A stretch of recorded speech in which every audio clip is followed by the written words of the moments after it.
First question is about the NARM approach.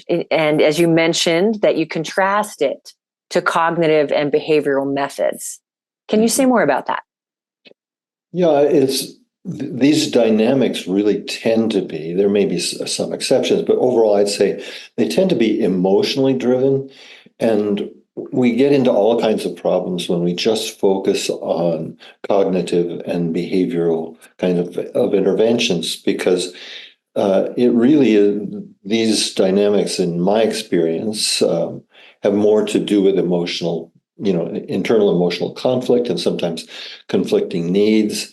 And often, and Sherry and I will go in more depth to this, but often they're goal oriented. They're assuming that people actually want to get done what it is that they're procrastinating about.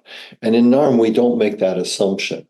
That may be a little surprising for some of you, but we'll share. Sherry and I will share more about that as we move forward here. Yeah. Actually, our next slide speaks to that.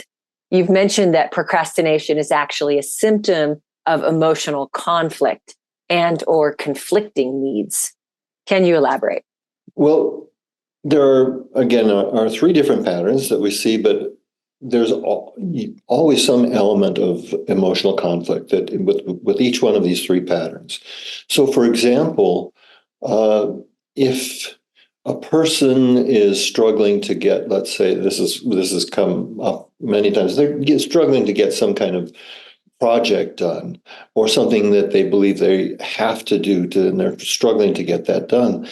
What we almost always find is that there's one part of the person that really maybe wants to get it done, and there's another part that doesn't. And it's not because that part is lazy or all the other kinds of ways that we tend to look at procrastination, but really that there's something either frightening about it, or there's something, actually, this might sound strange, actually humiliating about getting the process done, or there are other kinds of emotional dynamics that we'll go into step by step here as we move forward.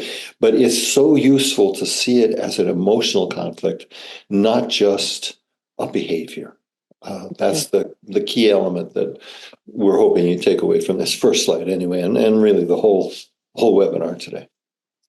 And when you name it so clearly, Larry, that it's about a conflict, an inner conflict, rather than a behavior, it just speaks to the NARM approach overall, that we're not focused on behaviors, but we're really doing this depthful work here, taking a look at the intrapsychic conflicts that are at the heart of what's getting in the way of people having what they want.